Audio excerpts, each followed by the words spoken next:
Good evening. I'd like to call this meeting of the Town Council for October 28th to order. If you would please rise and join me in the Pledge of Allegiance. I pledge allegiance to the flag of the United States of America and to the republic for which it stands, one nation, under God, indivisible, with liberty and justice for all. Thank you very much. Announcements. I don't have very much in the way of announcements, at least not here. I thought I had something else. Maybe Paul's got it. Upcoming town council meetings, please note that we will meet the first and third Thursdays of the month for November and December. So our next meeting is next week, Thursday, November 4th at 7 p.m. here, and then Thursday, November 18th is also a regular meeting here in this chamber room at 7 o'clock. Paul, do you have anything else? Yes, I do. Thank you, Mr. Chair. First is, due to the inclement weather predicted for Saturday, October 30th, the 29th annual Halloween party and firework display at Wasserman Park has been postponed until Saturday, November 6th. If you have any questions, please contact Parks and Recreation Office at 603-882-1046. In addition, on Saturday, October 30th, the Rotary is holding an electronic take-back day here at Town Hall property. Anybody wishing to get rid of electronics, they're more than welcome to come here. There is a small fee that you'll have to pay to get rid of your electronics. But remember, that fee goes towards the Rotary, puts that money back into the community. So whatever you be giving in the fee, they pay a small fee for the vendor to take the stuff away. Everything over that, they will be returning to the community, whether it's coats for kids or other things that they do in the community. But that will be Saturday here at Town Hall parking lot. Beginning next Monday, November 1st, I can't believe it's already November, the town-wide food drive begins. We'll be collecting food through December 31st for the 2 food pantries in Merrimack.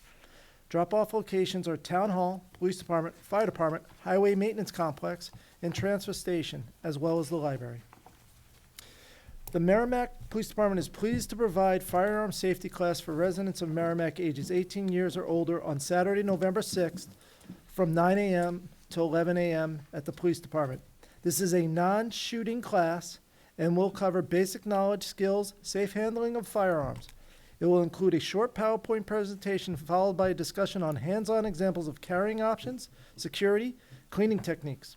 We will conclude with a home storage and security suggestions. Free gun locks will be provided to participants while supplies last. If interested in participating in the free class, please register no later than Thursday, November 4th by calling or emailing Detective Community Service Officer William Vanderside at WVANDERSYDE@merrimacknh.gov or dialing 603-420-1842. When registering, please provide the following information: name, age, address, a contact phone number, and an email. Once again, for more information, please contact Officer Vanderside. No firearms are to be brought to this event. Thank you. Right. Accent on that. No firearms are going to be brought to the event. Okay. Are there any comments on the announcements? That brings us to comments from the press and public. If anybody has comments they'd like to address the council on an agenda item, please come forward and do that at this time.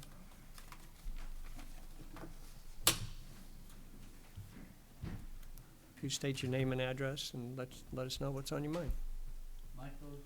Michael, please press the button so the light's on. There you go. Thank you. Michael Druin, 5 Vanderbilt Drive, Merrimack.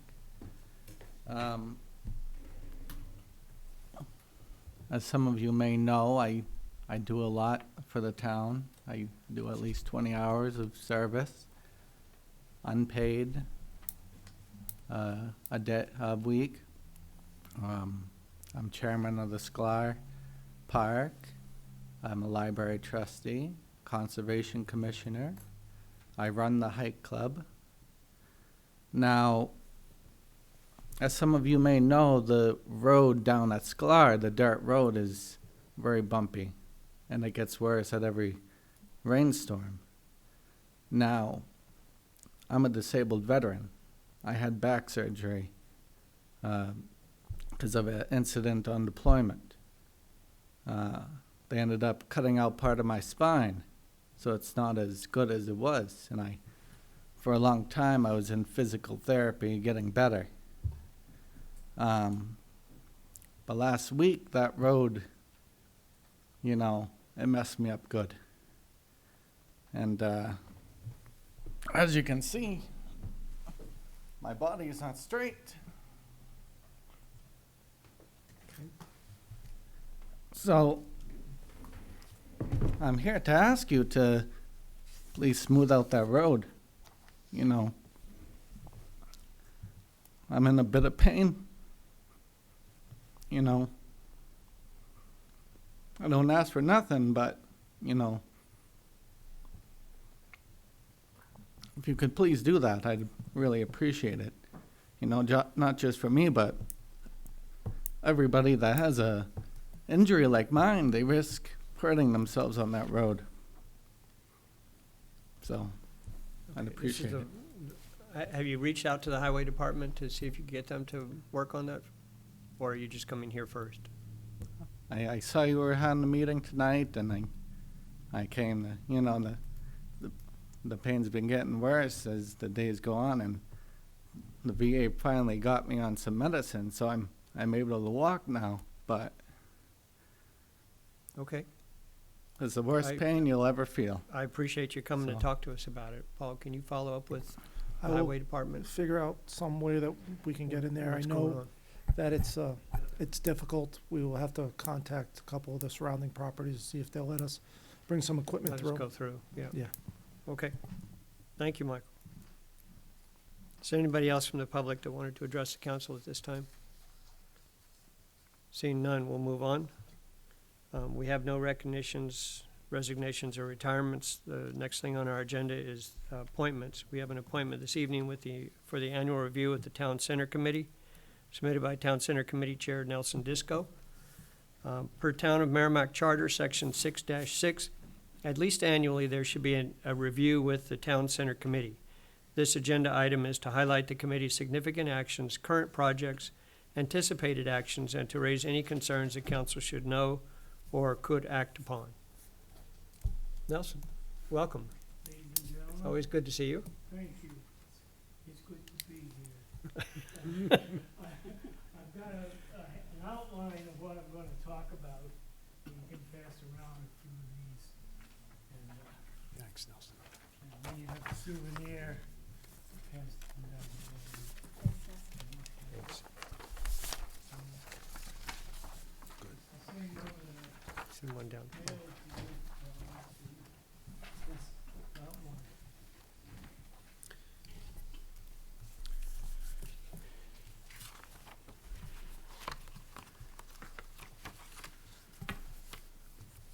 Okay, good evening, ladies and gentlemen. My name is Nelson Disco. I'm the chairman of the Town Center Committee. Some of you are familiar with this, some of you maybe not so, but it's been around for a while, and I'm going to talk to you tonight about what we tried to do or what we think we did last year. Okay. The committee was established by this council based on a report from the ITRAC study that was commissioned by the council by the Nashua Regional Planning Commission. And this committee's charge was to look for ways to make our town center more of a center. There's been a lot of question over the years of where's the town center in Merrimack, and the question lingers today.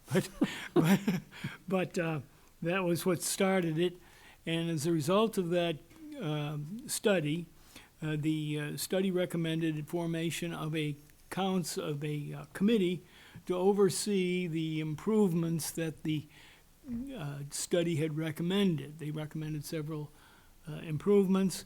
most of these having to do with making it more pedestrian-friendly, or building of sidewalks and some trails in the center of town.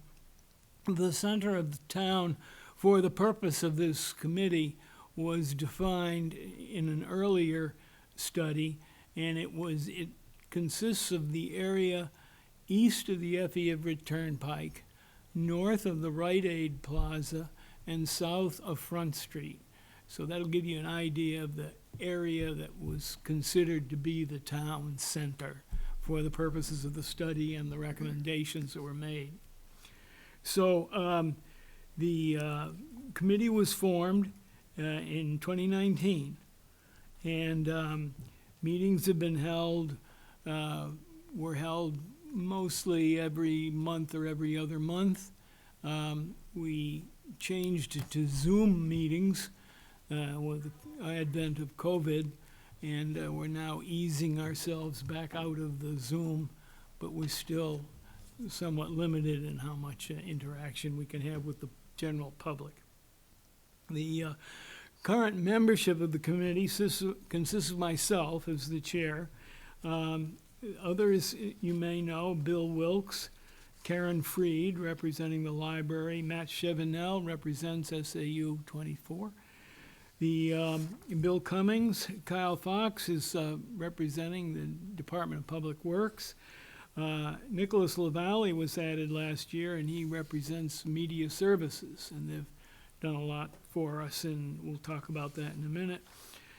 Finley is your council representative to the committee, and this month, in fact, on the 14th of October, this body appointed a new member to the committee, a new person in town, name of Karen Contos, and that's something that we appreciate, and she's a new person in town and seems very interested in working with us, and we're happy to have new enthusiasm come on board. I'll talk about the major projects of the committee. First off, we talk about the Sauhegan River Trail.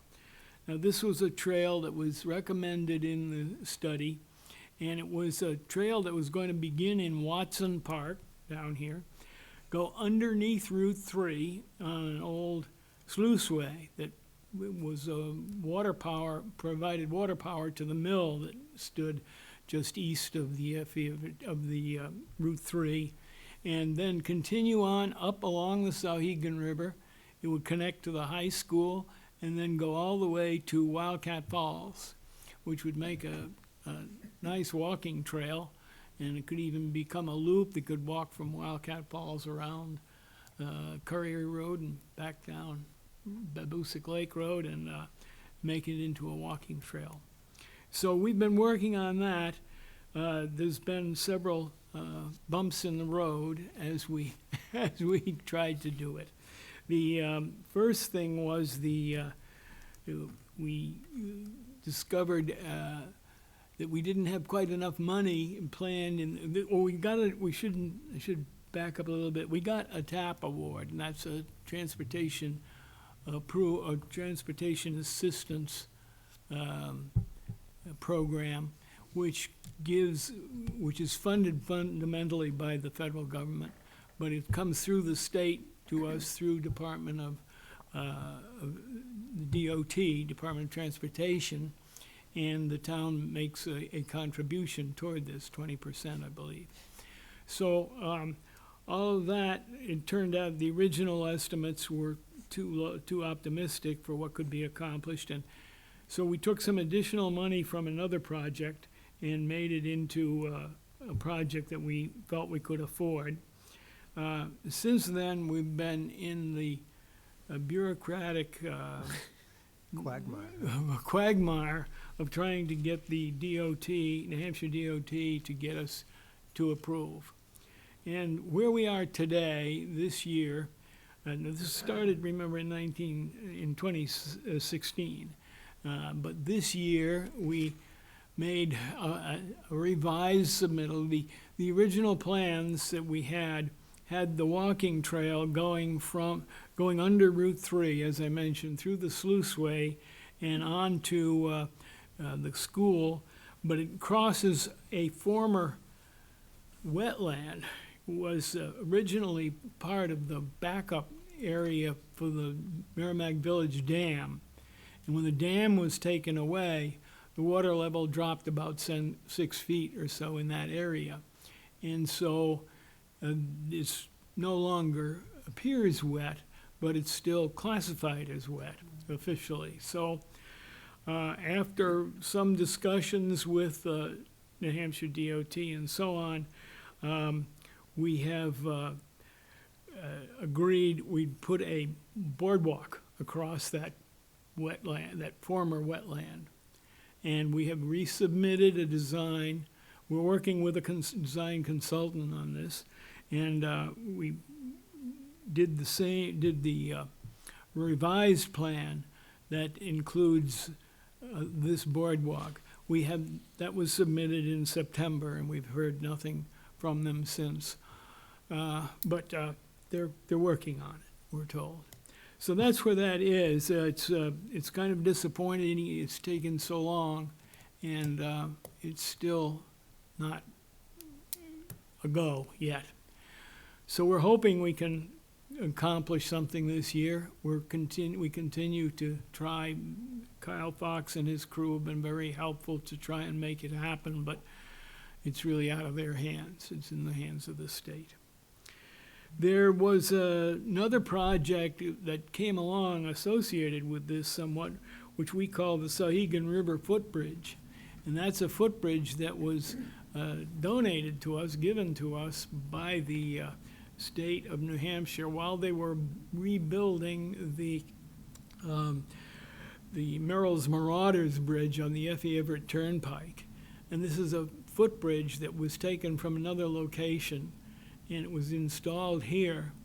And it was in place for about a year, and it was discovered that it had some structural deficiencies, and it couldn't be used as a footbridge, or shouldn't be used as a footbridge. It has to be replaced. So what we've done with that is we've added it as a project through the TTAC, that's the the Governor's Transportation Advisory Committee, and it will supposedly happen sometime in their 10-year plan, which goes from 2023 to 2032. So that's on a list to be repaired, but it's a long way off. A lot of things can happen between now and then. The next project, the good news for this year, is Woodbury Street. We have had Woodbury Street as a project on our list of to-dos since 2016. We put together a plan. We eventually agreed in the 2018 budget. We put it in the town budget to go ahead and do that. This is being done now. Originally, it was in for a TAP grant, a Transportation Assistance Plan, and the money was taken away, and then we reapplied, and that was turned down the second time we applied for it. So we convinced the council, you people, thank you, to put in a little money, and we can build it ourselves. And that project, I'm happy to say, is under contract as we speak. Some of that work has been begun, and we're hoping it can get most of it in place before the snow falls by December. If not, it'll be in the spring. The landscaping will certainly have to be in the spring. But it's moving, and that's good news, because we have had trouble getting things to happen.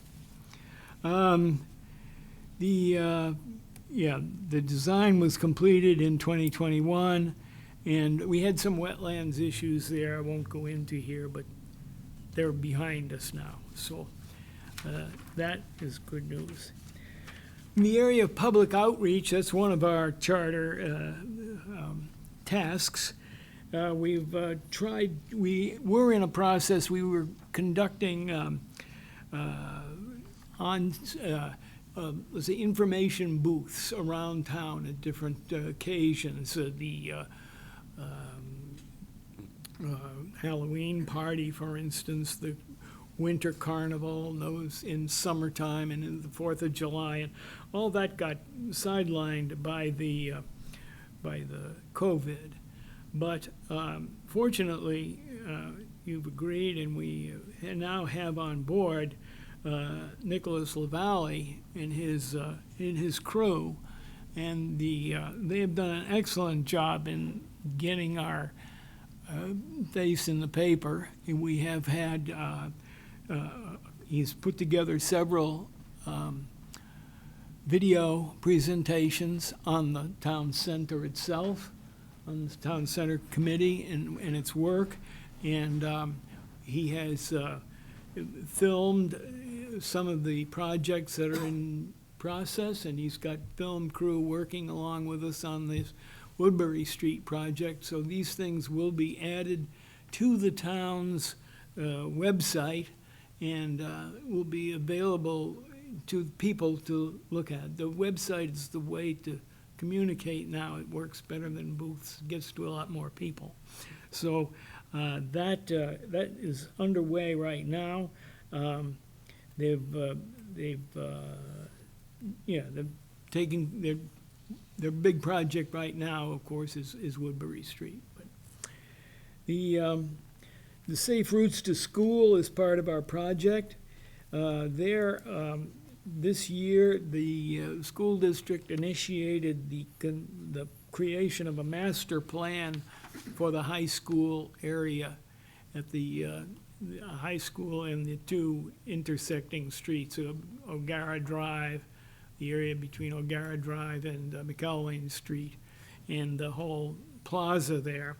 And with look to the future, and they want to do something, of course, with their SAU headquarters building, and different views on that. So anyway, they have this whole study committee going, but included in that is the repaving of O'Gara Drive, and that includes a continuation of the sidewalk, a completion of the sidewalk on O'Gara Drive, which completes a loop sidewalk for us that will then go from the high school out to Babusick Lake Road and connect to the sidewalk there. So that will be on the plan, and then, of course, it'll have to be funded, but that's for another day. They continue to support what's called the virtual walk to school day. This is a national thing that they do. One grade does it. I think they do all the grades at different times. So all the kids eventually get a turn to walk to school from the high school to the middle school is the extent of the walk. But someday we'll have sidewalks where everybody can walk. Safe routes to school. Then the town's center committee plans for next year. We want to continue to support this activity, and one of our members is, of course, a member of the high school master plan committee. It's being headed up by members of the school board and a consultant and the administration of the school district. We want to continue working with the media center and maintain our TCC, our Town Center Committee Facebook page, especially the filming and recording of the events associated with the construction of the sidewalk on Woodbury Street. And then we want to, oh yes, well, I'm going to jump then to our recommendations. One of our important disappointments last year was the removal of the funding. We had, I think in 2019, we had to come to an agreement with the council that there would be a certain amount of money, around $200,000, appropriated each year to implement portions of these sidewalks in the town center, because the bureaucracy and the delays associated with the federal funds and the state funds, that just wasn't anything getting done. And as you can see, we didn't get much done. The thing we got done was done by the Rotary mostly, and it was volunteer work. So we can't get it all done by volunteers, and so we're asking again this year if we could put that money back in and continue next year with the construction of another small piece of that sidewalk. What we had slated was the piece of sidewalk that goes between, that goes along Twin Bridge Road, and it goes along the south side of Twin Bridge Road, and it will connect the trail that comes across the Twin Bridge through the park and connect it back up to Route 3. And then it will link to the ultimate construction of the bridge. The new bridge is what it will link together. But that would be a small, doable piece with minimum wetland impacts, and it will show some progress. So that's one of the big things that we're asking for this year, is that we put that money back in and try and implement small pieces of this master plan that we've been working on for so long. We're going to, let me see if I've missed anything. Yeah. Well, yeah, then in later years, we would add the piece of along Babusick Lake, connecting the new overpass to be built over the Effie Everett Turnpike on Babusick Lake Road. That overpass is going to be replaced as part of, and we would connect then that on the north side of Babusick Lake Road down to the library. And so those would be future years. And we ask for continued support from the town manager and the Department of Public Works. They've been very supportive of everything we've tried to do, and we appreciate that. And we also support, although it isn't totally in our bailiwick, we reach out a little bit.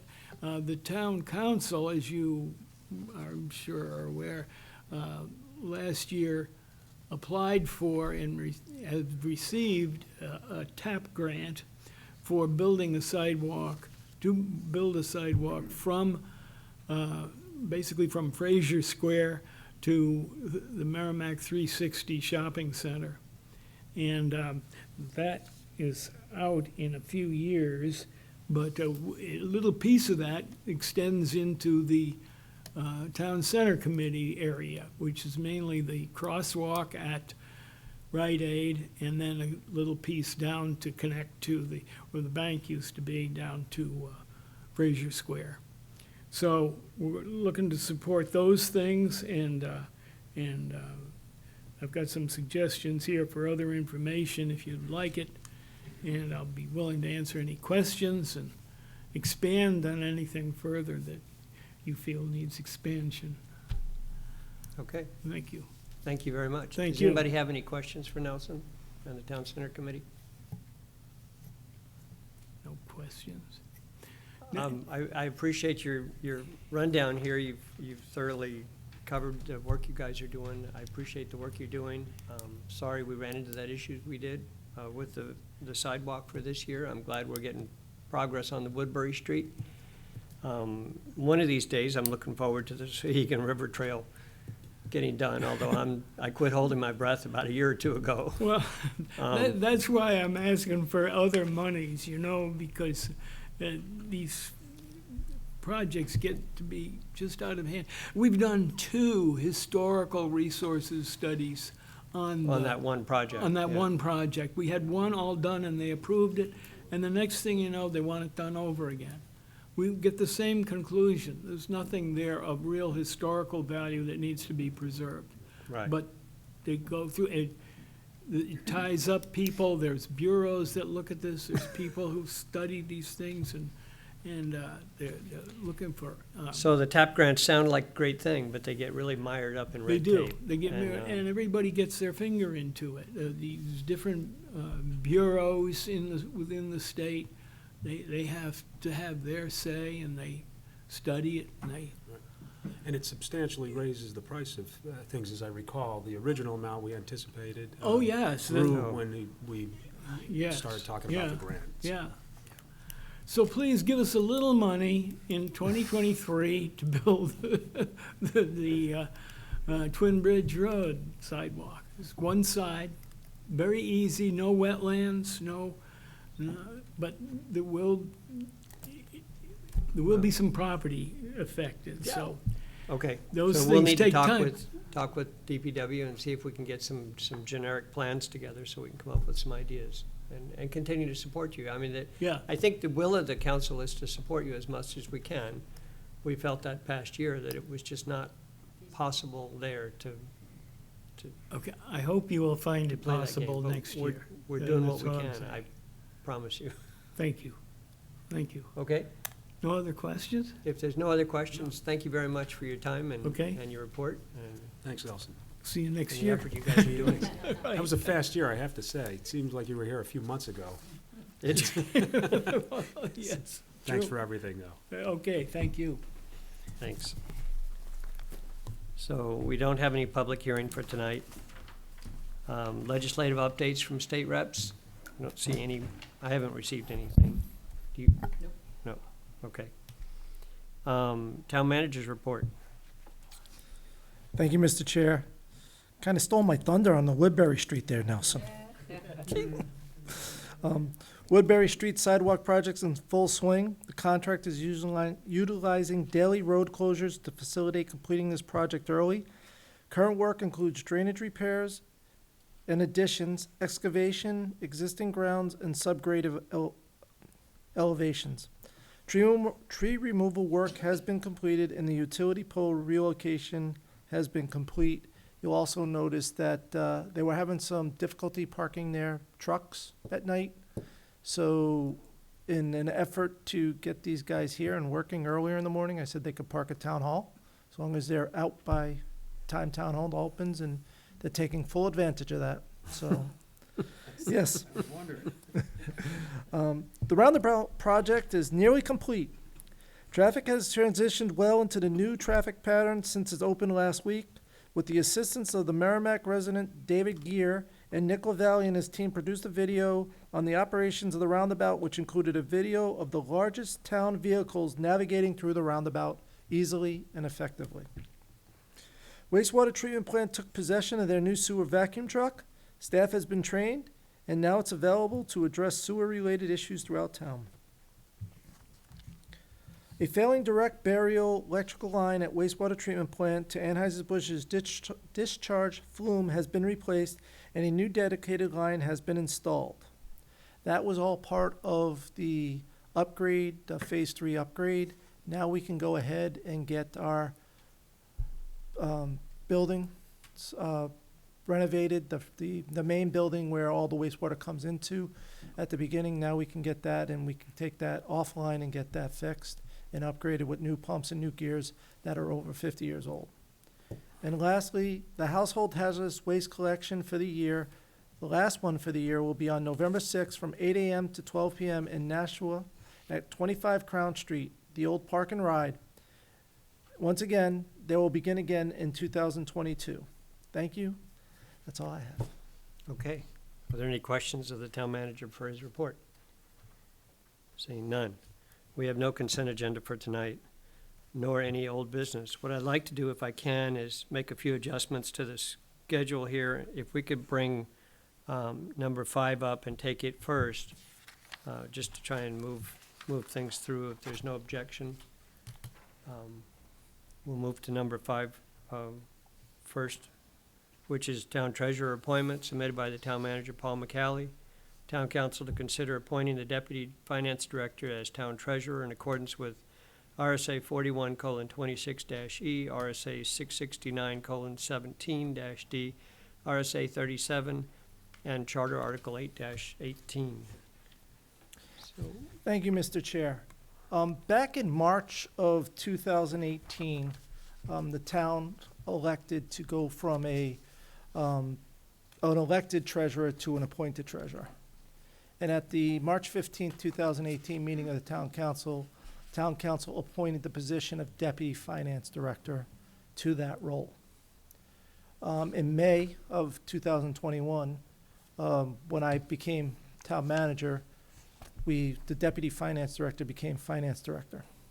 And since then, we've hired a new deputy finance director, Xenia Simpson. She's in the audience.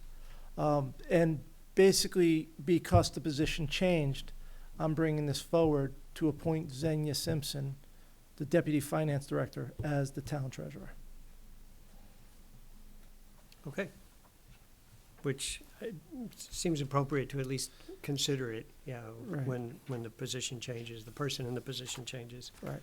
Are there any questions on the situation that we find ourselves in, or the issues? Everybody understands there's a suggested motion on Paul's memo. I don't know if somebody wants to move it, Nancy? Sure. I'd like to move that the town council appoint the current deputy finance director to the role of town treasurer pursuant to Charter Article 8-18, effective November 1st, 2021, and will review the appointment each time there is a new deputy finance director. Moved by Nancy Murphy and seconded by Barb Healy. Are there any other questions or comments on the appointment? And this would go with the same process as before, where there's a slight bump in salary for the... Yep. There, basically what we did is when we had the elected treasurer, the person received $1,300 a year. This position would get that money based 63 cents in salary over the year. Okay. If that's good with everybody, we'll call for a vote. All those in favor signify by saying aye. Aye. Any opposed or abstaining? That passes 6-0-0. I failed to mention earlier that Nancy Harrington is excused tonight. She's out of town. So that's why there's only 6 of us up here. But just to get it into the record that she is excused for this evening. So that passes, and thank you, Xenia. I guess we should have asked you first if you were willing to take on that position. We know better. You could still wave and say no, but I'm hoping that's not the case. You're good with that? Okay, thank you. She doesn't need to be sworn. I don't believe she needs to be sworn in. No. No. No, Because just, we'll just move on from here, but Right. I think we did officially have to ask her, so Yes, we do. we'll just pretend like we did it before we voted, and everybody will be happy. So we'll move on from there. Thank you very much, Xenia. What I'd like to do at this point is bring number 2 up. We'll take up number 2 next and move the bells of peace down to number 4, just from an order of things. So, without objection, number 2, under new business, the Bear Christensen Charitable Trust, submitted by Chris and Len Christensen. The town council to consider the request to turn over the Bear Christensen Charitable Trust funds to the town of Merrimack, trustees of trust funds pursuant to RSA 31:19. Were one of you going to speak to this, or?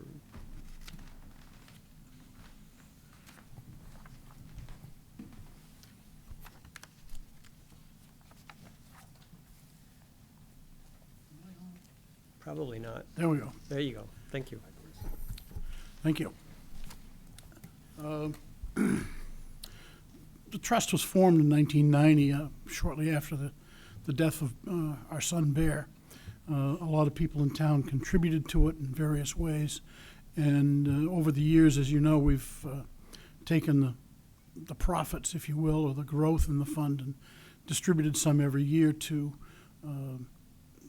in recent years, mostly to scholarships for kids going to Camp Natticook. And so the The funds now are up to about $27,000, give or take whatever is happening in the market today or tomorrow. And we're at a point where we think it's worthwhile to turn it over to the town as part of the language of the original trust document in 1990, directed that that be done when we were done being trustees, rather than going through a process of appointing successor trustees and everything. This is a much simpler process. But the process also calls for, when the trustees of trust funds are to receive monies, that there's a public hearing before that by the town council. So that's why we're here tonight. Okay, and I certainly appreciate the offer and the interest in doing that. We contacted our attorney, I believe, Paul. You want to summarize the discussion with? Yeah, our attorney basically came out and said that the town council can accept the money with, and have it go to the trustee of trustees. He said that we do not have to have a public hearing, but we need a public meeting for the council to take a vote in public accepting the funds. Excuse me, I misspoke. Thank you. No problem. And we looked at the trust. Chris was generous enough to give us a copy of the trust, and in it, it does say that himself and his wife Lynn can appoint successor trustees, and in this case, that's what they're doing during the trust. They're appointing the town Merrimack trustee of trust funds as the successor trustee. With that, when we receive money in, if it's $27,000, whatever it is at the time of transmission, usually that all goes into principal. What the Christensen would like is that whatever the amount is of that's coming into the town, whether it's $27,000, $28,000, $26,000, $3,000 be set aside in this first year to be used for day camp and recreational not recreational programs, but swimming lessons for the next camp year. And then every year, the principal would stay, and only interest that is earned would be able to use for those kind of scholarships, for those programs. So our attorneys are looked it over. We're good to go if the council so wants to accept this generous donation and have the trustee of trust funds manage the money. Okay. Does anybody have any questions or comments on accepting this trust into our trustee of the trust, town trustee program? Seeing none, I'm not sure what exactly our motion needs to be, but to accept the Bear Christensen Trust Funds into the Town of Merrimack Trustee of Trust Funds with a December 31st value of $25,737.26, and understanding that $3,000 of the amount that comes in will be considered as profit to be used as distributions for this year, and follow on, the principal will be held and only the profits will be used.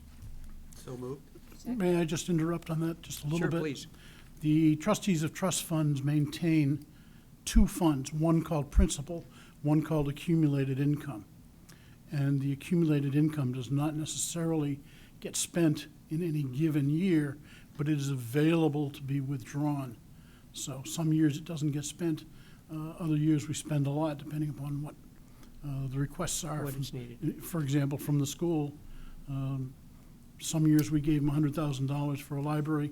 Last year we gave them $350,000, I think, for improvements to the middle school and the Mastrocola School. So it varies from year to year, so that's not necessarily a requirement to spend $3,000, only say it's in that fund. Okay, so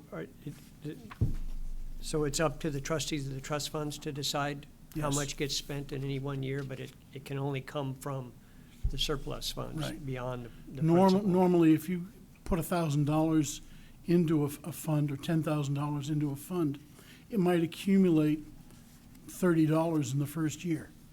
Well, it might take another 10 years before you start to get to a point where you have anything that you can do other than buy a pocket comb. So that's why we wanted to plan some of that money into that income side that would be available in the first few years before the income growth continues. So I'm going to just say publicly that you're a member of the trustee of the trust fund, so you'll continue to be certainly associated with and attached to this for some time into the future, and help us to understand how those funds can get distributed or should be distributed on an annual basis, and set up a precedence, if you will, for any future spending out of this Well, the fund. precedent is already there with all the other funds we manage. It's Okay, about $7 million worth. okay, great.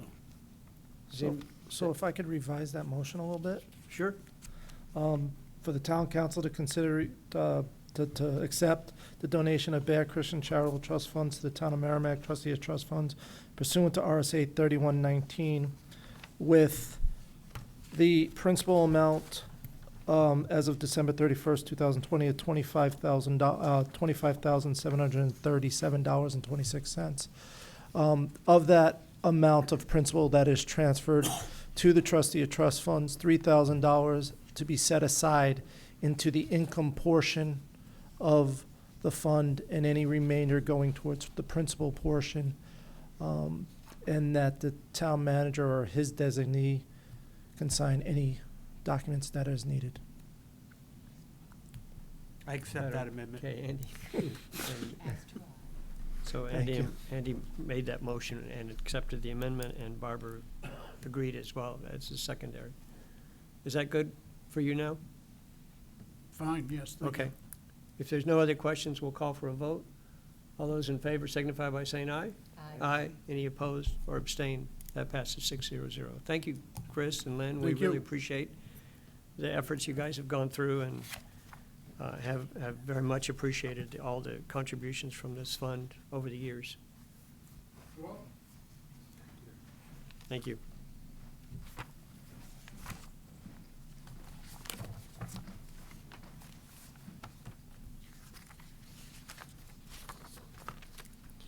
Okay.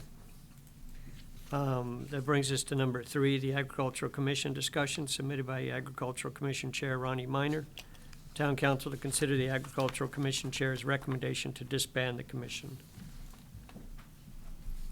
So earlier this week, I sent, Nicholas did a Merrimack in motion, detailing the Agricultural Commission. And at the meeting, there was a motion by the committee to disband. The committee cannot disband. The only people who can disband the committee is the town council, since the town council set it up. Technically, what they were doing is, Ron Minor is here tonight to talk to you about the disbandment and the reasons why they want to disband. So technically, the only ones who can disband the committee is the town council. Okay. So Ron, thanks for coming tonight.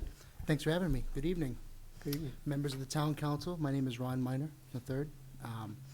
I am the acting chairman of the Merrimack Ag Commission, as Paul just stated. I'm here tonight to talk about our reasonings for disbandment. It's all very, very recent. We had a member resign, and then looking at me, we had 3 people total. We had Bob. Bob's not on the commission anymore. And then we had 3 people. The other person resigned, like I just said, and it was left with me and our secretary. And she had expressed to me, if it was just the 2 of us, she goes, well, you know, I'm tired myself. I'd like to get out of it as well. So then it left just me, last man standing. So I'm here tonight to talk about disbanding, and I'd like to make this, on behalf of the commission, we want to make this as smooth transition as possible. I had talked with Paul, and I believe Tom was there as well. There was expressed interest with the gardens and everything else, the town would take that over, and I have volunteered my time, so next year when it comes to helping plan it and getting the garden set up, I would be more than happy to come help out whoever takes over, whether it's Parks and Rec or DPW. I don't know who would act as that. That's up to you guys for sure. That's where we're at right now. That's what I'll have to say. Okay. Good. Did you want to add anything to that? I can. I did have a conversation with Parks and Rec Director Matt Kasparius, and he's more than willing to take over the community garden with some help. There are some money that was left that's in the town bank accounts for the community garden and things of that sort, so we'd use that money to help us continue with the plots and getting the plots ready for next year. So Parks and Rec is he said he would definitely would like to do that, continue that for the town. In addition, years past, we used to have a farmer's market. He has some ideas about that we'll be bringing forward in the spring to the council to see if the town council wants to continue something of a farmer's market, if we can make that happen. So Matt is all on board. We appreciate Ron helping us out here and wanting to volunteer his time and help us get the garden set up and give us everything, all his knowledge that he has with the program, because he's been a member for, 3 to 5 years now? Yes, and with the farmer's market, I may be able to get some vendor information as well for you guys from mailing us. I believe Tammy or Becky might have that information as well. We have some of it because we used to always print out the labels and things of that sort. So we And I can have believe some you of that. guys have all the, sorry to interrupt, I believe you still have all the community garden applications, the bylaws. I believe you guys have that as well. I believe we do. Okay. If not, let me know. I can try to get that Yeah, information I believe for we you. do, but if not, we'll definitely be in touch with that. Definitely. Did you want a letter from us for the reason, for like a formal letter, like in written form or anything like that? I don't, it all depends on how the council proceeds tonight. I don't think they would need a written letter. I think coming forward I and. think you're coming here and talking to Okay. us is sufficient. It's videotaped, it's going to be on the minutes. Okay. Does anybody else have any comments or suggestions? Is there any other services besides the gardens and the farmer's market that, we would be abandoning by disbanding the?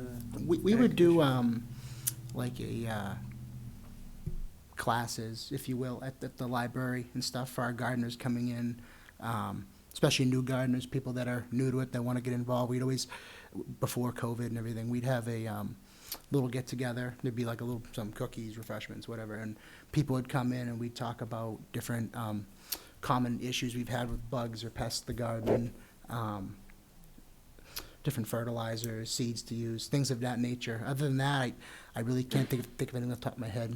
They besides also that. used to give a scholarship That's right, yep. of $500 to a graduating senior for somebody moving into agricultural. The other thing they used to do is they used to give 4-H or the Thank you, Hillsborough County yes. Fair some additional money for prize money for during the fair seasons. Was that funded by the garden and the? Yeah, it was, farmer's market? yes, it was funded through what we collected for the garden and farmer's market, and in those areas, we could still continue if the council wanted. What I would suggest is that if the council does want to disband, that in December, January timeframe, I bring Matt in with an outline of how we're gonna proceed and everything else, because we used to charge, I think, 10 It was $10 for a 10 by plot 10, yeah, plot. and things of that sort, and that's all up to the council now. Do we want to charge? Do we want to just cover our cost of having, who's going to till it? If we have to bring somebody in to till it, the garden area, are we going to do that ourselves? So if you give me the opportunity to at least get some of this stuff together in some kind of format of everything that used to be done, because we have the finances, we know what they used to pay. We know the scholarships they used to pay. We know they used to give awards out at 4-H and things of that sort of. I think one year they bought a scale for Yeah, the we- Hillsborough County Fair. For the livestock auction, for the livestock 4-H auctions, kids, we yeah. donated a scale in the in our name to the Hillsborough County Fair. Yeah, their things livestock of that auction. sort. So if they had money, they would do these things. Mhm. Tom, do you remember how much is in that fund right now? There's not much left at this time. I know I summarized it for you, I wish I had it with me. I think, It's a few $100s. Okay, It's so below it's- 200, yeah. yeah. Very so minimal. They've been It's been, paying it it's been down. getting drawn down over the, We had made commitments to last other year. people for scholarships, and even though we took a real big hit with not having a summer farmers market this year, that's a lot of money coming in for our program. So we had made commitments, and we kind of took a step back. Should we continue? Well, we made commitments. Let's go through with it, and we did. I wish we could do more, really. You know. So it's not being turned over with thousands and thousands of dollars. It's Right. Right. But all those commitments were covered. Yes. And Yes. that's Yep. the residual, yep. Yes. Very good. I'm glad to hear that. So, Okay. So it sounds like we have a way to move forward with at least some of the more popular, obvious programs, the community garden and potentially a farmer's market of some sort that might be run either by the Parks and Rec Committee or by Matt's areas through the Parks and Rec Department. So that's a positive at least, and we'll look forward to that. I'm sorry you don't have any more members. I mean, we constantly with all of our committees try to get more members involved and Right. You stuff guys like know. that, but, Yeah. Very, very tough. I know farming is tough as it is without spending extra time doing Right. ag committee volunteer work and stuff like that. So, what's the will of the committee at this point, of the council? Do we disband the agriculture commission for lack of membership and pick up some of the projects within Parks and Rec? So moved. A motion by Barbara Healy to allow for the disbanding of the Agricultural Commission, seconded by Nancy Murphy. Are there any other comments or questions? I would just like to say, I would really like to, sorry about that. Finley, I didn't- Go ahead. You didn't at all. Um, Not at all. I would really like to see us continue to support the type of scholarships for FFA and things like that, 4-H.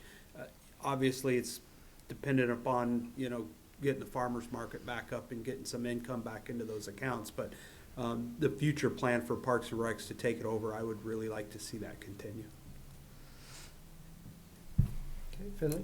I agree with Andy. I think Parks and Rec would be a good location for it. I will hear from Matt at the appropriate timing and all, but I also wanted to thank you for being the last Thank you. man standing and the other folks who've been involved up until recent. I appreciate all that they've done. I think it was a great program. The gardens, I know, were pretty well attended, and the farmer's market was, something that people enjoyed for sure. So I look forward to see it moving forward, and I'm thankful that you've offered up your time. I definitely appreciate that as well. Thank you. And on behalf of the commission, I'd like to say it's been a pleasure to serve the town of Merrimack, what we've done, and thank you to all of you who have supported us over the years. We appreciate it. Thanks, Ron. Okay. Thank you. If there's no other comments, we'll call for a vote. All those in favor signify by saying aye. Aye. Any opposed or abstaining? Passes 6-0-0. So thank you very much, Ron, for your time Thank and you. energy and your future time and energy, because I'm hoping you'll stick around with Matt and help him get this Will stuff do. going. And Definitely. he's always looking for volunteer help there as well, so. Will do. Okay. Thank you guys very much. Have a good night. Thank you. Thank you, you too. Thank you.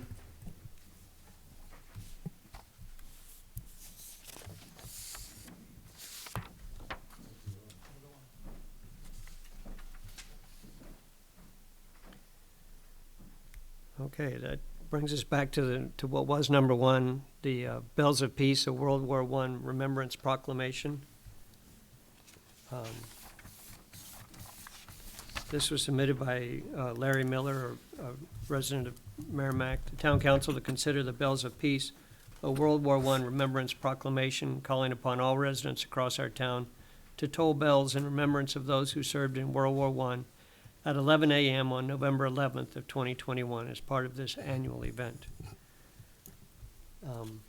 This is something we've been passing on an annual basis on the 11th hour of the 11th day of the 11th month was the official ending of World War I. And so there's been various different proclamations put out to honor that time and date.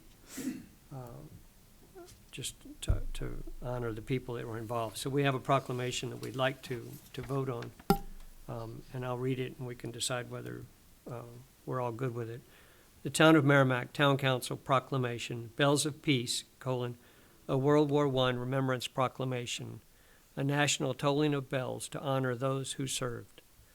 Whereas a century ago, 4.7 million American families sent their sons and daughters off to World War I, and whereas men and women from Merrimack, New Hampshire, as well as all over the state of New Hampshire and the United States, served selflessly and honorably in World War I, and whereas 116,516 Americans gave their lives in the war, of which 697 were Granite Staters, and more than 200,000 were wounded, whereas the tolling of bells is a traditional expression of honor and remembrance, and whereas in November of 2021, the world will commemorate the 103rd anniversary of the armistice that ended the fighting in World War I, at 11 a.m., November 11th, 1918, the 11th hour, the 11th day, the 11th month.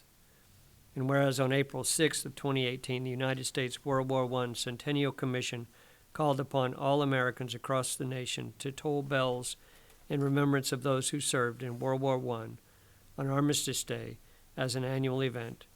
Now therefore be it resolved that the town of Merrimack, New Hampshire, does hereby call upon all residents across our town to toll bells in remembrance of those who served in World War I at 11 a.m. on November 11th, 2021, as part of this annual event. We urge the people and the organizations of Merrimack to display the American flag as well as other public expressions of recognition and remembrance of our World War I veterans. Proclaimed this 28th day of October, 2021 by the Merrimack Town Council, if so moved. So, looking for a motion to pass this. Motion to pass the proclamation is read. Second. Motion by Barbara and seconded by Lon Woods. Is there any other comments or discussion? Seeing none, we'll call for a vote. All those in favor signify by saying aye. Aye. Any opposed or abstaining? That passes 6-0-0. Thank you. And we'll send this around for signatures. We'll send it that way first. Which brings us to our last item on the agenda, direction for the 2022-2023 budget. We're already at that point in the year where we have to start preparing for next year's budget. And Paul needs some guidance, or he needs to at least know that we're all on board in the direction he's going to start putting this budget together. As you know, we'll probably receive his budget in early December and have a chance to look at it over the holidays. What? Oh, yeah. I see he's already got the Huh? oil budget because it's freezing here. He's Oh, gonna okay. close that down. Got it.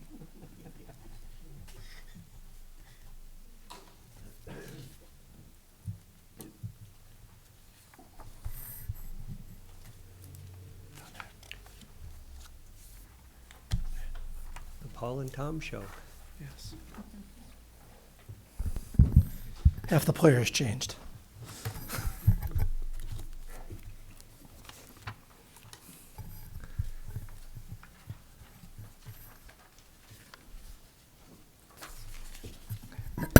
Good evening.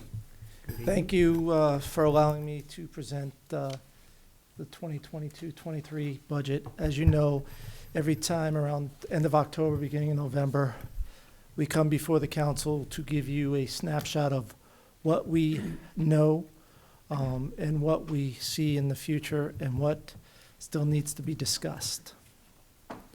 The first thing I would like to say is that everybody's asking about the 2021 tax rate for December tax billing. The tax rate has been delayed. We expect to have the tax rate set sometime next week. We ask all residents for their patience in this. DRA has made some significant changes up there. What I've been told is that they used to have 5 or 6 people setting the tax rates throughout for the state of New Hampshire. Now they have 2 individuals that do it. And it's, from what I understand, is the reviewer is the deputy commissioner to DRA.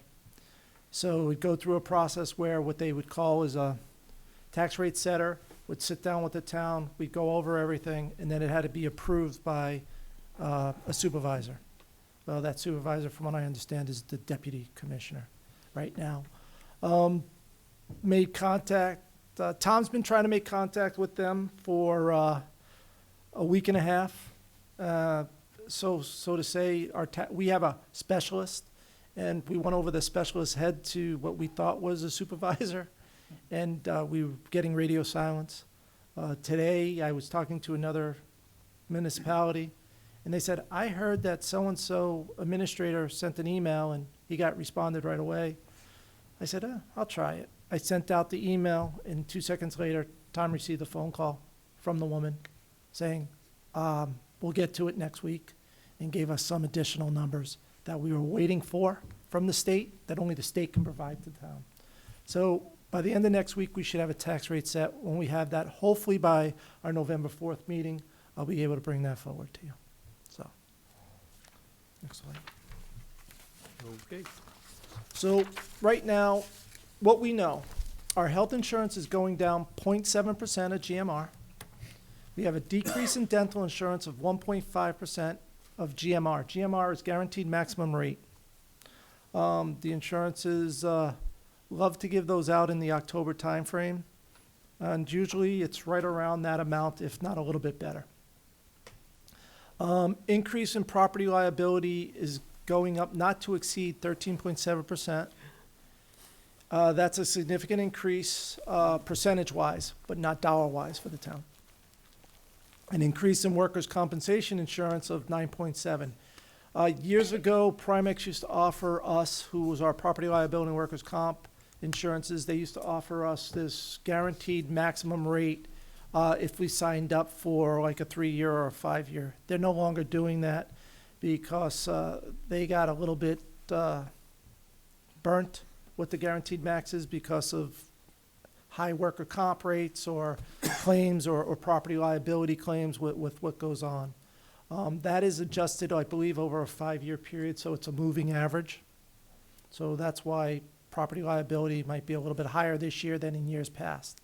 I think in years past it was 9%, now it's 13.7. We have 4 unions still under contract, and they were ratified with the 2% wage increase for the 22-23 year. They're looking at increases in the capital reserve deposits. As everybody knows, the price of everything is going up. As we saw down at wastewater treatment, we thought we had $22.6 million was going to be sufficient to do that upgrade, and we fell $7 million short because of equipment and other things, inflation on equipment and things of that sort. So looking at increasing capital reserve deposits. Everybody's feeling the fuel price crunch at the pumps. In our budget, our current year budget, we were budgeting $2.25. We were usually able to hit around that amount, but our timing of, we buy in 50,000, 60,000 gallons at a time, and our timing of when our fuel, our unleaded ran out was bad timing because it was right after the prices spiked. So right now we're seeing about a 35% increase from what we had budgeted in for both fuel, diesel and unleaded fuels. Our trash contract and recycling contract end next month, December 2021. For lack of a better term, we had a sweetheart deal for trash. We've since seen a little bit, the first year of the next year's contract, we saw a little bit of a jump in price, which we accounted for in this budget. And then recycling, even though the market's getting better, it still hasn't come back down to where we're making money on recycling. We still have to pay to get rid of some of our recycling. And then, of course, the communication upgrade for Phase 2, which is the building that we have to build to house our equipment for our new 800 megahertz system. Natural gas rates are staying, per therm price is staying level because we signed a long-term contract and it ends in the fall, December of 2023. Electric rates, there will be no increase, also due to a long-term contract, which now we extended that through 2024. And between 23 and 24, there'll be a slight increase, but at least we'll know what that increase is, and we won't be wondering what the market rate is.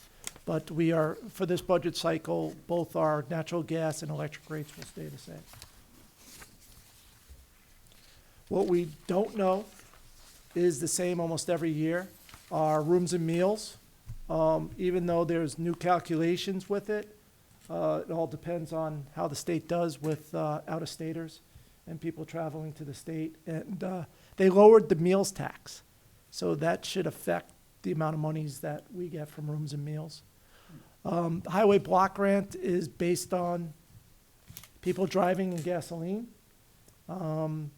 We have 2 contracts that we are in negotiations with right now that end on June 30th, 2022. Our American Federation of State, County, and Municipal Employees 2986, which is our highway workers, our solid waste workers, and our wastewater workers, DPW workers, and our Teamsters contract, which is our DPW supervisors in wastewater, solid waste, and highway. Got those contracts we're working on. Non-union wage increase, and of course, use of fund balance. So with that being said, our town tax rate for 2021, just the municipal portion, we're estimating to be at $3.82. We had a significant rise in value due to the revaluation, which caused the decrease in the tax rate from $5.06 to $3.82 that we're projecting. Apples to apples comparison, that is a 20-cent increase over last year, 2020 to 2021, but we were planning a 30-cent increase. So with the values, it kind of helped in that way to reduce that. So health insurance decrease of 0.7 GMR is a savings to the town of $91,000 or a 2-cent savings. Dental decrease is a $22,000 savings. Basically, it doesn't fluctuate the tax rate. Property liability, while I said it was a 13.7% increase, it's a $36,000 hit to the budget to increase the budget, or a penny. Workers' comp is a $39,000 increase, which is also a penny. Communication upgrade phase 2, $240,000. I need to explain this a little bit, because when we were sitting here it was $700,000. But due to the SAFER grant and the $460,000 that we do have set aside for the firefighters from that we put in the 2021-22 budget, utilizing some of that savings of the $460 and adding additional $240,000 for the communication upgrade, that's how we come up with the $700,000. But it's only a $240,000 hit to the budget, or a 5-cent increase. The 4 union contracts total $230,000, $231,000, which is a 5-cent increase. Like I said, we don't know what the new contracts for ASME or Teamsters are going to be, or the non-union wage increase.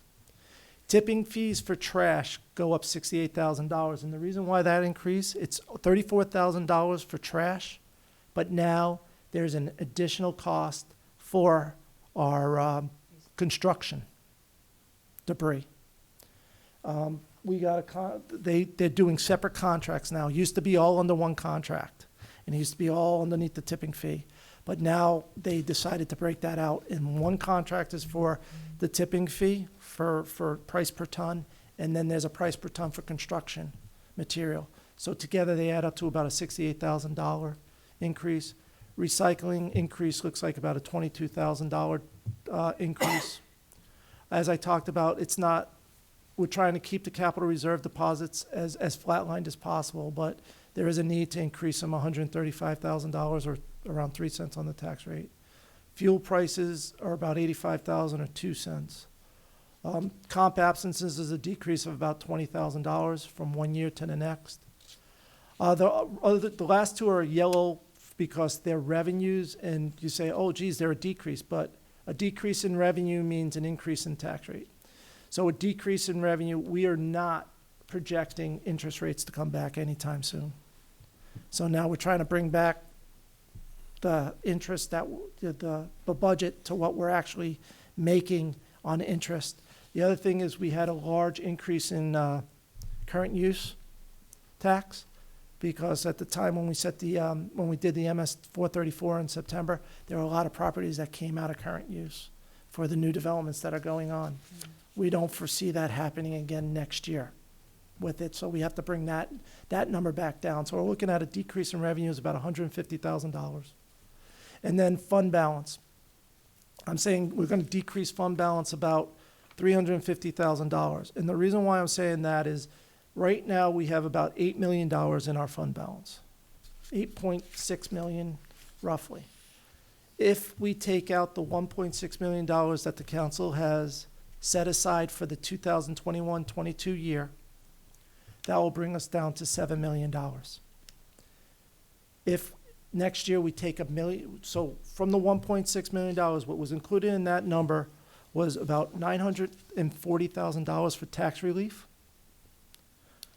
$407,000 for capital projects, and $300,000 for the 53rd week of payroll. 53rd week of payroll is offset, expense, fund balance. So that brings the fund balance number down to $1,350,000. If we decrease fund balance usage by $350,000, we go from 7 million, I'm projecting to 6 million. The $6 million figure gets to what the town council goal at the retreat was of 6%. And that's why I'm saying we're reducing potentially $350,000 of fund balance. That's a discussion we'll have during the budget season. But what I wanted to do is I wanted to show the town council that if we add all these things up, it's going to be an effect on the tax rate of 26 cents. So questions, comments, areas? Barbara? Do we currently charge for construction debris drop-off? Anything over 1,000 pounds we charge for. So if it's construction debris over 1,000 pounds, we charge for. The first 1,000 pounds is free. And that's something that we're going to be coming back and talking. Yeah, because now with the new contracts, we need to offset that.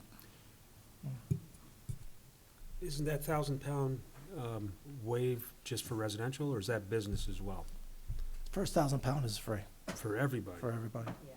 Yeah, That's a lot of garbage. Really? For each visit? per each visit.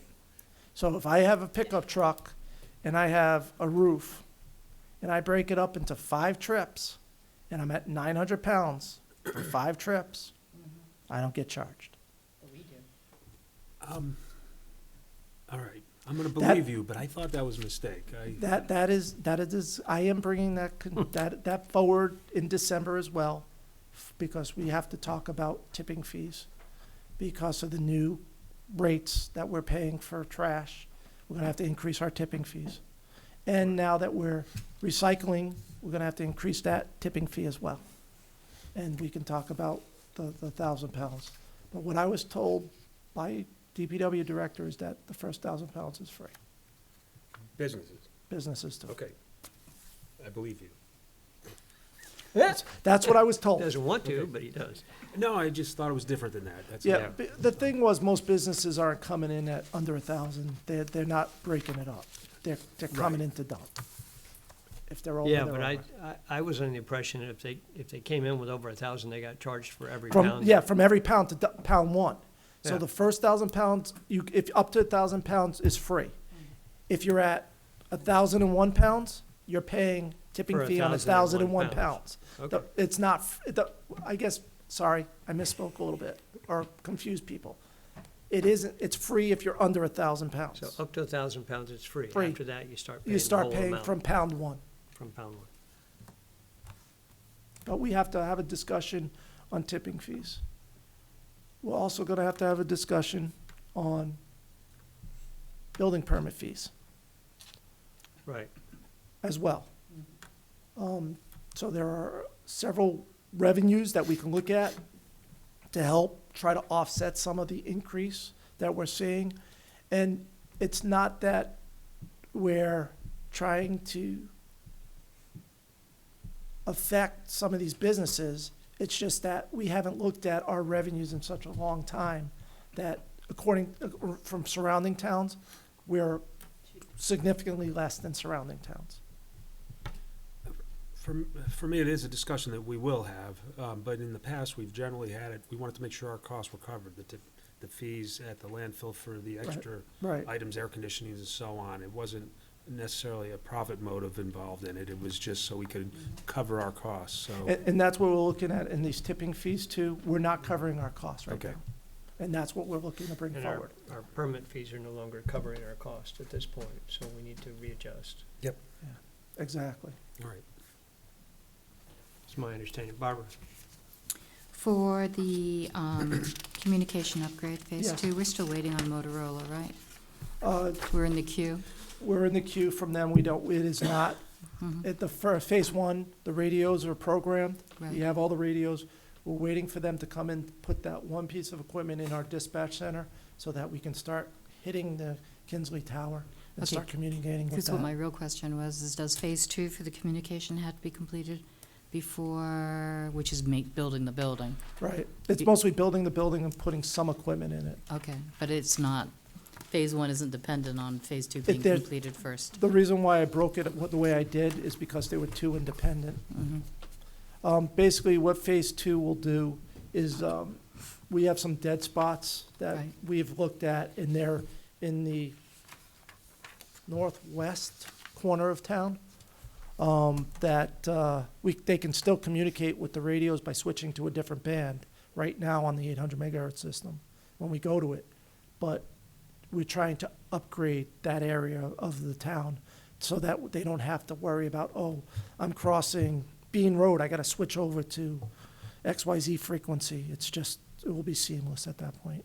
And we're looking at where to place that building right now and what the cost of that building will be. But everything is sitting in Nashua, the Nashua PD dispatch center. We have all our lines ready to go. We're ready to go. All we need to do is Motorola to bring the equipment in to our dispatch center, upgrade our dispatch center, and it'll be good to go. Okay. Any other questions relative to next year's budget? Can you briefly go through our timeline expectations? When do you expect to bring us the budget? And, You're stealing all my thunder for next week. well, I could do that, though. We're gonna fill an agenda somehow. I mean, granted, we're gonna be back here next week, but I No, just, I'll give you a quick timeline. The second meeting or the 18th of November. yeah, I'm hoping, actually, I can't. Be the first meeting in December. I will be bringing the CIP to the council, oh, the CIP. the CIP. And then the second meeting in 16th, I believe, of December, I'll be bringing the budget forward to the town council that night. And looking at the schedule for January, I think we're going to start January 6th.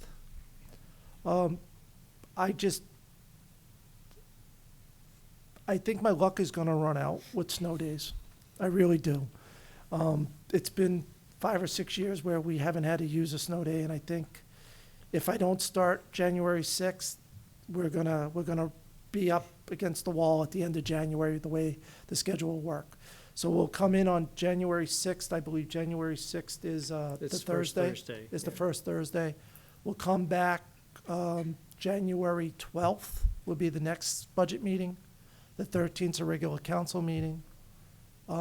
January 18th, we'll come back, listen to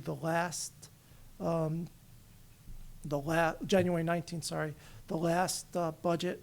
January 20th, we'll start finalization of deliberations. If we finish then, we got a week and a half off. If we have a snow date, we get to push it. Yeah. As in years past, I know that I wanted to build in a day or two because there's been some stuff that the council felt, okay, you're here with your department, we got so much to go over, we want to really focus in on this line item, we want a separate meeting for that. So that's why I also built in that day of the 20th. And then we'd have the following week, which would be the 26th. So January is going to be a busy month, Wednesdays and Thursdays again for the council. And then deliberative sessions early this year because of the way March falls. I believe it's like March 9th. Because March 1st is a Wednesday. So it'll be March 8th, March 9th in that time. March 8th, I think, is deliberative session. We were working on the schedule yesterday. and the That's day fine. before, I don't so- really need the specific details. Yeah. I was just wondering when you're gonna get us the budget, Yeah. and you're saying it's late in December.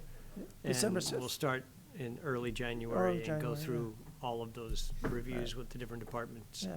I wanted Santa Claus to bring it down the chimney for you, but Yeah, no, I thanks. can't do that. So, but no, you'll get it in December. If I have it done earlier, you'll get it done earlier, but I would like to give you guys, the council, the CIP first, so you see some of the capital projects we're looking at and some of that stuff. Timing is, I was planning on going to the planning board, the second meeting in November, but I was told that they only have one meeting in November this year, the planning board.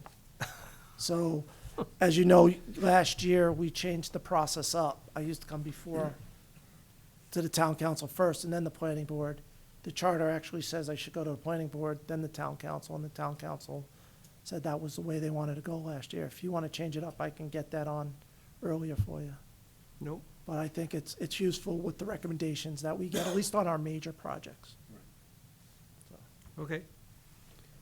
So, one last time, anybody have any questions for Paul or Tom relative to the upcoming budget? And I know the 26 cents sounds like a lot. That is my worst-case scenario. We always look to come in as lean as possible with the budgets to the council and to the public, so. Okay. Okay. Thank you. I believe that takes us through our agenda today. Brings us to minutes. And we're looking for approval of the minutes from the October 14th Town Council meeting.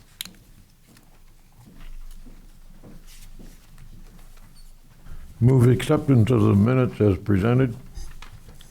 Moved by Lon, seconded by Nancy Murphy. Does anybody have any suggestions for changes? Barbara? Okay, on page 5, line 26. Councilor Hewley asked to clarify about it's not rotations, it's donations. Okay.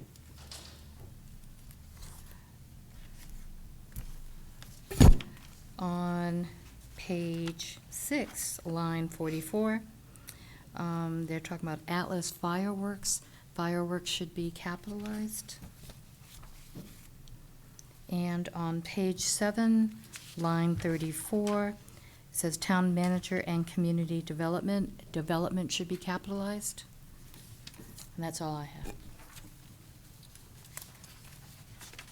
Okay, anybody else? So I had an issue on page 3.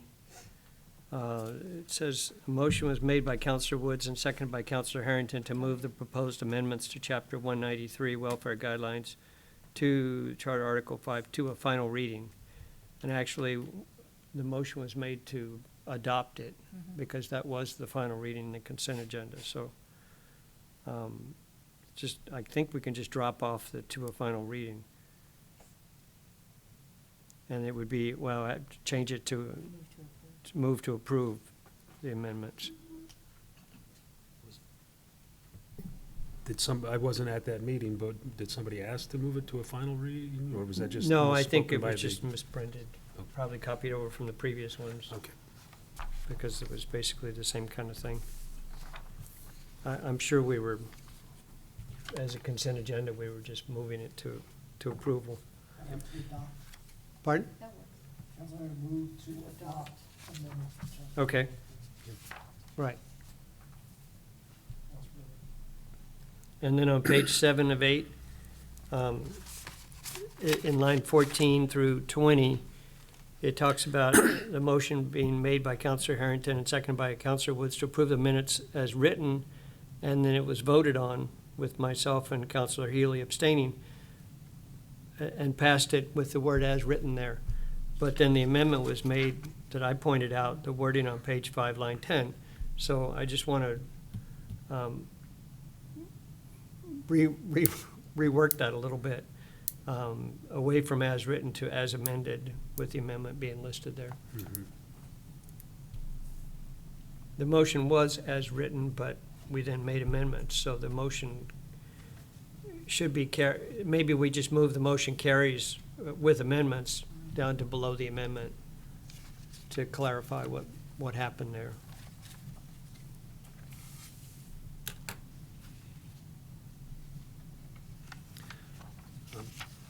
I just had one question on Barbara's change on line 26 on page 5. She called it donations. Are we talking about the grants there? Let me go back and look. Right. Page 5? Yes. Page 5, you said it wasn't rotations. Right. You're right, even donations doesn't work. What was it we were Right. talking There were about? grants that we were It was talking fewer letters to about. change, but. Yeah, It's grants. it's Yeah. grants, you're right. Just say grants then. Good catch, thank you. Yeah, You caught the catcher. Caught the catcher. That's rare. That's rare. If there are no other changes, we'll vote to accept the minutes as amended. All those in favor signify, was already moved. That's right. All those in favor signify by saying aye. Aye. Any opposed or abstaining?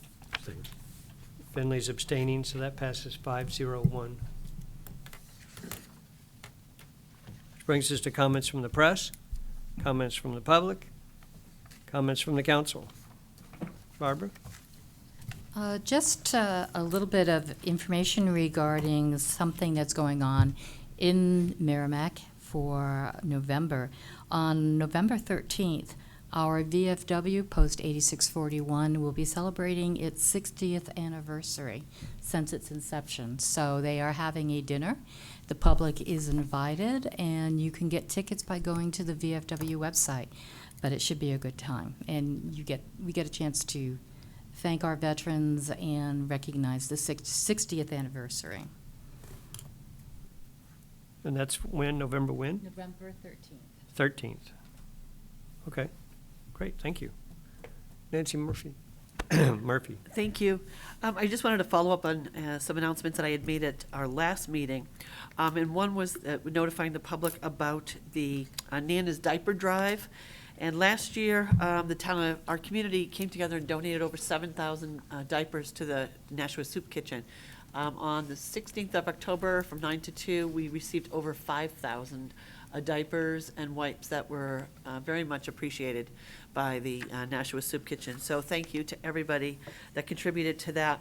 And just wanted another reminder, because we're running out of time, the Wreaths Across America for Last Rest Cemetery, we're still looking for donations. The wreaths are, the cost to us is $15 per wreath, and the hope is to be able to place a wreath on each of the graves of our deceased veterans at Last Rest Cemetery. So Jennifer DeFelice is coordinating that event, and we'll be placing those wreaths on the graves on December 18th. But we're trying to see if we can have all of those covered by donations prior to that. So anybody that's interested and would be willing to do that, go to wreathsacrossAmerica.org, I believe. Let me just check. Yes, and or social media. We've got Jen DeFelice too, has quite a bit of information. So thank you very much. Anybody else? Before you do that, there's, I wanted to point out that the Matthew Thornton Memorial is coming up. Is actually on November 7th, and I'll have more information on the 4th. On the 4th. On the 4th. Okay. But yeah, it's at 1 o'clock on the 7th. They'll have people in proper attire for the century, and they'll be laying a wreath. And as I said, when I was looking over the agenda, they're asking Chairman to have some opening greetings. I do not see this as a long, drawn-out event, because where they put the greetings versus the wreath laying, it was pretty close to one another. So I think they are trying to get in and get out, respect the cemetery kind of deal, but also lay a wreath for the 250th signing of the Declaration of Matthew Thornton, which By Matthew. by Matthew Thornton. So, yeah. So it's going to be an interesting event. And I think these people do it a lot, so it should come on out. If any history buffs are out there, come on out and you'll get a little bit of an education, I hope.